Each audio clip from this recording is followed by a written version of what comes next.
जय श्री कृष्ण मित्रों। शिव शक्ति एस्ट्रोलॉजी और ज्योतिष भाई सुनील नाम से यूट्यूब पर हमारे दो चैनल चल रहे हैं। आप ज्योतिष सीखने के लिए, चाहे ज्योतिष गणना है, कुंडली बनाना है, फलित करना है, ग्रह गोचर देखना है, अष्टकवर्ग देखना है, या वैदिक ज्योतिष सीखना चाहते हैं तो हमारे चैनल को लाइक करिए, सब्सक्राइब करिए। क्या आपको कोई परेशानी है, कोई समाधान आप चाहते हो, चाहे आर्थिक हो, पारिवारिक हो, चाहे संतान संबंधी हो, शत्रु संबंधी है या रोजगार संबंधी है, उसके समाधान के लिए भी आप हमारे नंबर पर संपर्क कर सकते हैं। हमारा नंबर है 9358411746। जय श्री कृष्ण। जय श्री कृष्ण मित्रों। आज मैं आप लोगों को सिखाऊंगा विवाह आदि में। आप लोगों ने देखा होगा कि लता आदि दोष लिखा होता है। ये लता दोष होता क्या है, ये बनता कैसे है, विवाह में कैसे वर्जित होता है, आज हम आपको यही सिखाएंगे। जैसे आप लोगों ने पंचांग में आप लोगों को दिखा देता हूँ कि जैसे विवाह मुहूर्त ये है ना, शुभ विवाह मुहूर्त लिखा हुआ है फागुन मास फरवरी मार्च, ये 2025 का है। और आपने ये देखिए, ये लिखा हुआ है लता आदि, 10 रेख नहीं लिखा हुआ है, ये 10 दोष होते हैं लता आदि। तो उसमें लता जो दोष है उसके बारे में आज हम चर्चा करेंगे। आज हम उदाहरण ले रहे हैं, ये 6 मार्च का रोहिणी नक्षत्र है और इसमें लता दोष दिखा रहा है। तो ये लता दोष होता क्या है, कैसे बनता है, विवाह या शुभ कार्य में कैसे वर्जित होता है, आज इसी बारे में हम चर्चा करेंगे। तो आज का जो विषय है वो हम आपको सिखाने जा रहे हैं। तो आज आप लोगों को हम सिखा रहे हैं विवाह में जो देखा जाता है कि लता आदि दोष। ये लता आदि दोष है क्या? लता का अर्थ होता है लात मारना, किक मारना। ग्रह कैसे किक मारती है नक्षत्रों में। ये कोई शुभ मुहूर्त है, नक्षत्र अच्छा है, योग अच्छा है, फिर भी ग्रह कोई ग्रह विशेष ग्रह ऐसे बैठ जाती है कि उसकी वजह से वो सारा शुभ मुहूर्त ही खराब हो जाता है, अनिष्ट हो जाता है। यानी ग्रह ने उस नक्षत्र को किक मार दी, लात मार दी। कैसे मारते हैं इसको हम आज आपको सिखाएंगे। तो लता दोष विचार में आज हम आपको बता रहे हैं। लता का अर्थ होता है लात मारना। आप निकालोगे कैसे, देखोगे कैसे कि जिस दिन लता दोष आपको उसमें पंचांग में दिखाई दे, उस दिन के आप देखेंगे सूर्य नक्षत्र से आगे, जो सूर्य नक्षत्र सूर्य किस नक्षत्र में है उससे आगे या पीछे एक विशेष नक्षत्र में विशेष ग्रह होने से लता दोष लगता है। वो कैसे देखोगे मैं अभी आपको उदाहरण के द्वारा समझाऊंगा तो आपके समझ में आ जाएगा। पहले इस तरह से चार्ट बना लेना, ग्रह आगे पीछे लिख लेना वर्तमान नक्षत्र से, यानी सूर्य नक्षत्र से वर्तमान नहीं, इसको लिख देना जो सूर्य नक्षत्र है उस दिन का वर्तमान में जो सूर्य नक्षत्र है उससे आप गणना करेंगे। जो सूर्य नक्षत्र है उस दिन का वर्तमान का, उससे आप गणना करेंगे, आगे पीछे देखेंगे। जैसे सूर्य है, सूर्य से आप देखेंगे सूर्य जो जिस नक्षत्र में सूर्य है उस दिन, जिस दिन आप देख रहे हैं, जिस दिन का देख रहे हैं, जिस दिन आप देखा कि लता दोष दिखाई दे रहा है, उस दिन जो सूर्य आपका स्पष्ट होगा जिस नक्षत्र में होगा, उससे 12वें नक्षत्र में सूर्य जो है लात मारता है। 12वें नक्षत्र को चंद्रमा जो है 22 नक्षत्र पीछे लात मारता है, क्या है, लता मारता है।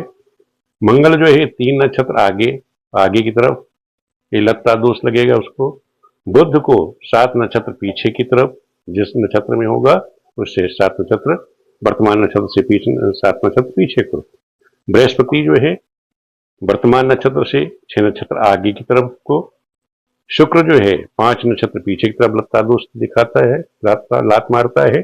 शनि जो है 8 नक्षत्र आगे की तरफ लात मारते हैं। राहु जो है 9 नक्षत्र पीछे की तरफ लात मारते हैं, जिस नक्षत्र में वो बैठे होंगे, गोचर करेंगे। तो ये तो हो गया, आपको बता दिया गया कि सूर्य 12वें नक्षत्र को, चंद्रमा 22वें को, मंगल 3रे को, बुध 7वें को, बृहस्पति 6ठे को, शुक्र 5वें को, शनि 8वें को और राहु 9वें नक्षत्र को लता मारते हैं, लात मारते हैं। अब इस तरह से अगर हो गई ग्रह लात मारेगी। अब आपको एक उदाहरण के द्वारा समझाते हैं कि ये लता दोष है क्या, उसका साधन कैसे करोगे, देखोगे कैसे, इसको प्रैक्टिकली समझाएंगे तभी आपके समझ में आएगा। नहीं तो आप लोग पत्र लिए बैठे रहेंगे और कोई आपको सिखाने वाला नहीं मिलता। तो एक उदाहरण हम लेते हैं, हमने जैसे आपको पत्रा दिखाया कि 6 मार्च फागुन शुक्ल पक्ष तिथि छठ को, दिन बुधवार है, रोहिणी नक्षत्र है उस दिन। ये 2025 का हमने पंचांग लिया था। उसमें सूर्य स्पष्ट है 10 राशि 21 अंश। 10 राशि में 10 राशि भी मकर बीत गई, कुंभ राशि चल रही है। कुंभ राशि में भी पूर्वा भाद्रपद नक्षत्र में सूर्य इसमें गोचर कर रहा है। अब जैसे मैंने आपको सिखाया कि जिस दिन का आप लगता दोष देख रहे हैं, उस दिन के सूर्य नक्षत्र से, अब सूर्य नक्षत्र कौन सा हो गया? पूर्वा भाद्रपद नक्षत्र। उस नक्षत्र से वर्तमान नक्षत्र तक आप गिनती करें, यानी पूर्वा भाद्र नक्षत्र से, ये पूर्वा भाद्र नक्षत्र से के आगे क्या हो गया? इसके आगे से कहां तक? रोहिणी नक्षत्र तक आप गिनती कर लीजिए। तो गिनती करें आप, तो पूर्वा भाद्रपद, उत्तरा भाद्रपद, रेवती, अश्वनी, भरणी, कृतिका।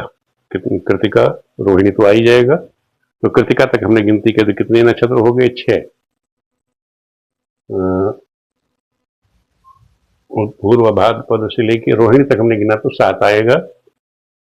हम एक पुनः हम आपको बता देते हैं कि जो वर्तमान नक्षत्र है, कुछ पंचांगों में आप लोग देखेंगे, कुछ पंचांगकर्ताओं ने क्या बताया है कि जो वर्तमान नक्षत्र से और जिसमें सूर्य बैठा है वहां तक आप गिनती करनी। लेकिन जो बृहद ज्योतिषाचार्य है, जो पुस्तिका है ज्योतिष की, वो बताता है कि जो आपका नक्षत्र है, जो सूर्य नक्षत्र है, उससे आगे देखना है और उसके पीछे देखना है। तो हम सिर्फ सूर्य को ही लेके चल रहे हैं। तो हम सूर्य से हमने देखा कि सूर्य जो नक्षत्र था, सूर्य नक्षत्र से जब हमने आगे देखा, सूर्य नक्षत्र से आगे रोहिणी तक देखा, तो कितने नक्षत्र आ गया? ये 7 नक्षत्र आगे आ गया। और इसके पीछे देखते हैं तो रोहिणी से, क्योंकि हमने रोहिणी तक ले लिया है, 7 नक्षत्र ले लिया, तो फिर रोहिणी के बाद से आप गिनती करोगे पूर्वा भाद्रपद तक, तो ये 22 नक्षत्र आपके आ जाएंगे। ये 22 हो जाएंगे। और यहाँ से 22 से 28 ही होना चाहिए, एक कहीं गड़बड़ हो रही है, तो यहाँ पर गिनती करिए। अगर रोहिणी से आप पूर्वा भाद्र तक गिनेंगे तो 22 हुआ, तो फिर ये 6 होना चाहिए, फिर ये आपके 6 आएंगे, क्योंकि रोहिणी आपने गिनती यहाँ ले ली। चाहे आप रोहिणी यहाँ ले लो, फिर ये रोहिणी से जो पिछला नक्षत्र है, रोहिणी आपने गिनती रोहिणी से लेके पूर्वा भाद्र तक आपने गिनती करी, 22 नक्षत्र आपने लिख लिए पीछे के, तो फिर आपको पूर्वा भाद्रपद से लेके जो रोहिणी जब आपने यहाँ ले लिए, तो रोहिणी से एक नक्षत्र पीछे तक आप गिनती करेंगे, अर्थात यहाँ का आप कृतिका तक ही गिनती करेंगे।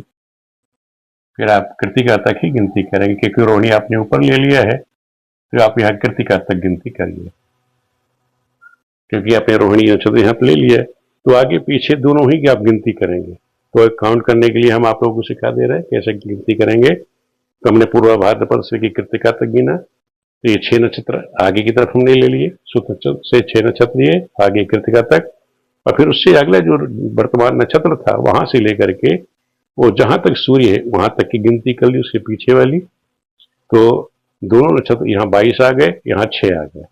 अब पीछे की तरफ आपने देखा कि 22, अब हम ये चार्ट में देखें कि पीछे की तरफ अगर 22 नक्षत्र कौन सा है सूर्य से पीछे, वो 22 नक्षत्र आ रहा है चंद्रमा का, तो यहाँ चंद्रमा का दोष हो गया।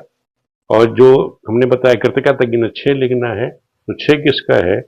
बृहस्पति के 6 आएंगे, छठा आगे की तरफ 6, आगे की तरफ ये 6 आ रहे हैं, बृहस्पति के आगे। तो यहाँ क्या हुआ? इस नक्षत्र को आप कह सकते हैं कि चंद्रमा और बृहस्पति का दोष है। तो किसने इस नक्षत्र को लात मारी? कि किसने मारी? बृहस्पति ने और चंद्रमा ने, यानी चंद्रमा ने पीछे से, बृहस्पति ने आगे से, ठीक है ना, बृहस्पति ने आगे से और चंद्रमा ने पीछे से नक्षत्र को किक मार दी। शुभ होते हुए भी रोहिणी नक्षत्र शुभ नक्षत्र है, तिथि शुभ है, फिर भी इन 2 ग्रहों के बैठ जाने से, एक विशेष स्थिति में बैठ जाने से, मैं बताया कि अगर वो बैठ गए, छठे बैठ जाते हैं, एक विशेष स्थिति में बैठ जाने से, विशेष स्थान पर बैठ जाने से उस नक्षत्र की जो शुभता है वो अशुभ हो गया। अगर आप बाई चांस ये विवाह है, कोई भी शुभ कार्य है, उसे आप नहीं करेंगे।